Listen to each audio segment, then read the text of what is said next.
Well, instead of being saying speeches and thank yous, we're just publishing talking stories from our school. And first, I'll go with a favourite of mine. So,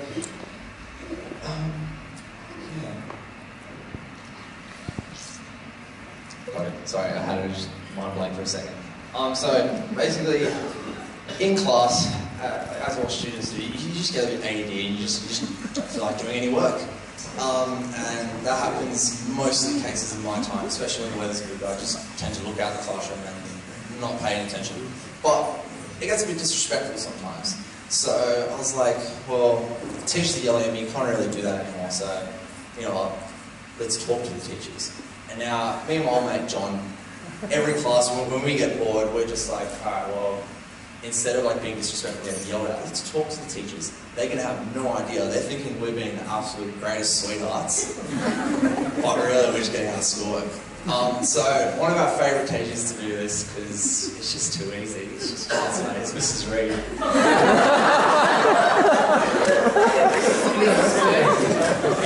She's a great teacher. Me and John will be sitting there, and she'll, when we had her, even sometimes when we have her as a sub, she's very professional. She's professional, so she sits down, gives us our work, tells us what to do. John and I look at each other like, you feeling it today? It's like, no, I'm not feeling it today. I'll be alright. You know what? Let's talk to Mrs. Reed. So now Mrs. Reed has 3 kids. Jonathan, who's year 6, Amy, who's year 9, and Corey, who graduated about 2 years ago. Now, if you ask Mrs. Reed, hey Mrs. Reed, how's Corey going? This will be her response. Yeah, good. That's it. You have to ask her about Jonathan. This is seriously all we had to do. We'd be sitting there and be like, hey Mrs. Reed, how's Jonathan going? 15 minutes later. She talks for days about Jonathan. Sorry for the other kids.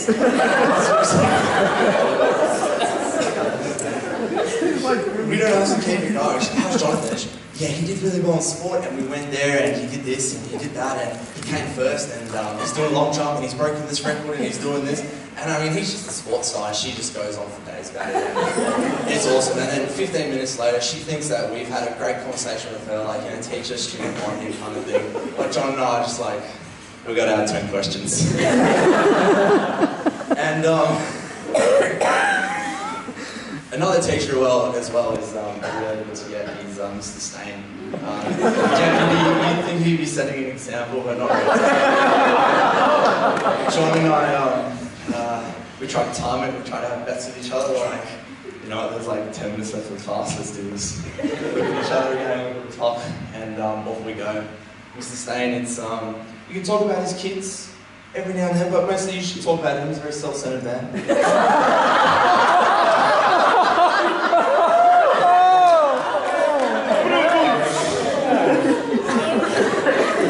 He's a wonderful man, But just talk about, if you want to talk to him, just talk about cycling, and he'll talk about cycling.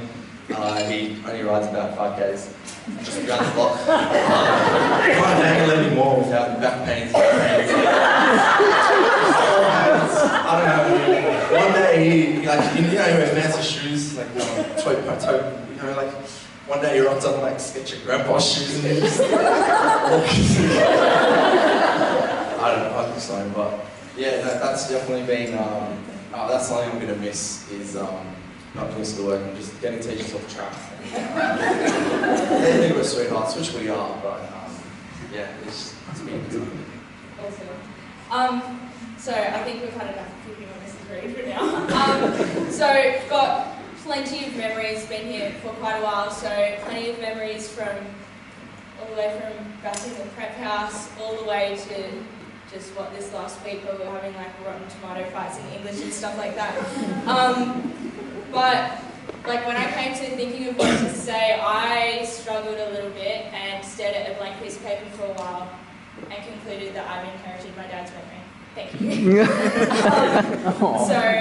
I finally remembered something right in the middle of my time here, and that happened in year 6. Every 12-year-old knows that good stories come from camps. However, wise 12-year-olds know that better stories come from breaking the rules on camps. So what better story to tell than a camp story? So you may look at me and see a delicate angel or flower or something. But there was this one time on this one camp in Year 6 that may not have been the case. So we're in Bathurst. Two things happened when I was at Bathurst. The first, I got bitten by a donkey. To be honest, this is irrelevant. I've just been wanting to tell people for a really long time. The second thing that happened on this camp occurred on like the second or third night of the camp. So we had like this cabin house thing, and there's 4 sections of this house. So there's the front room, we've got the front door, there's the doorway, the big section of the middle room, and then 2 back rooms.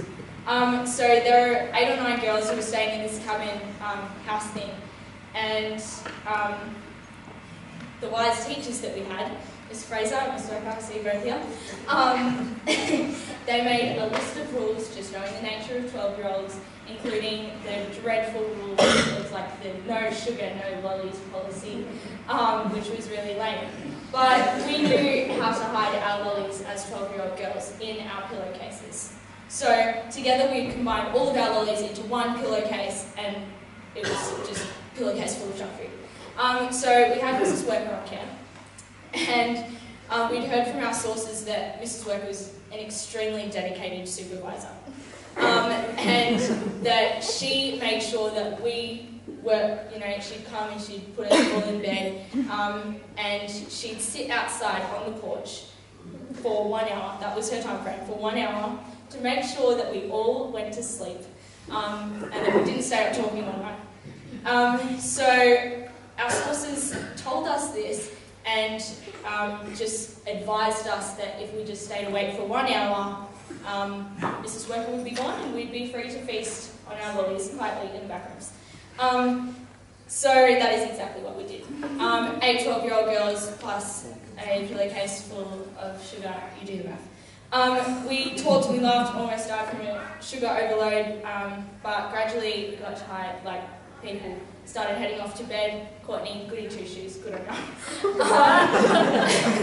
I, on the other hand, had found my rebellious streak.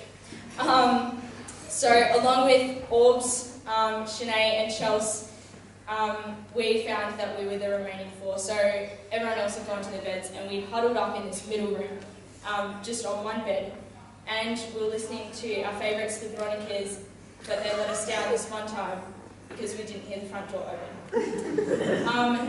And our loyal friends that had gone off to bed had fallen asleep on the job because they were our lookouts. Thanks for nothing, Courtney.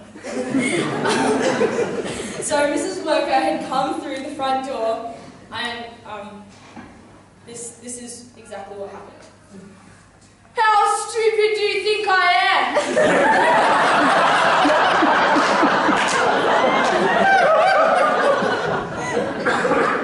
We were unsure if this was a rhetorical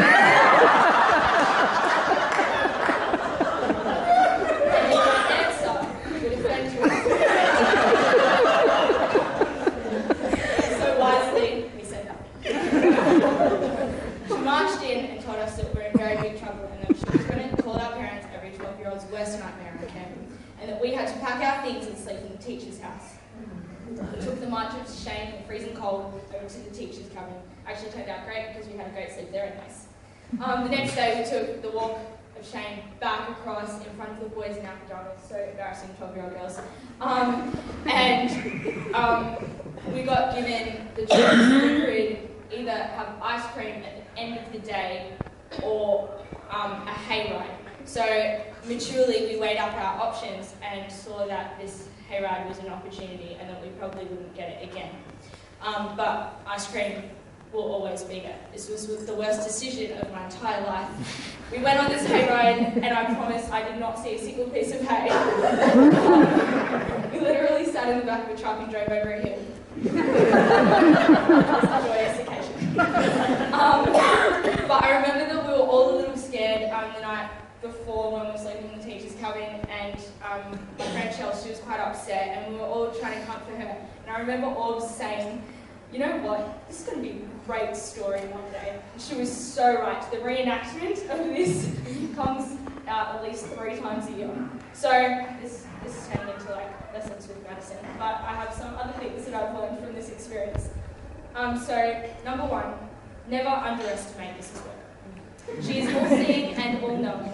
Never doubt her abilities, ever. 2, food is number 1. Don't ever give up food for the hope of something better. You'll regret it every time. And in the wise words of my father, although his memory probably prevents me from recalling this, his words, do what you want, just don't get caught. Or my edit of it, do what you want, and if you get caught, well, make the most of it and tell the story again and again until you're telling it all together in a nursing home. Whatever you do it with the people that you love, and always be up for a good time with a laugh and a good story. Don't take life seriously. Sometimes it's good to break the rule.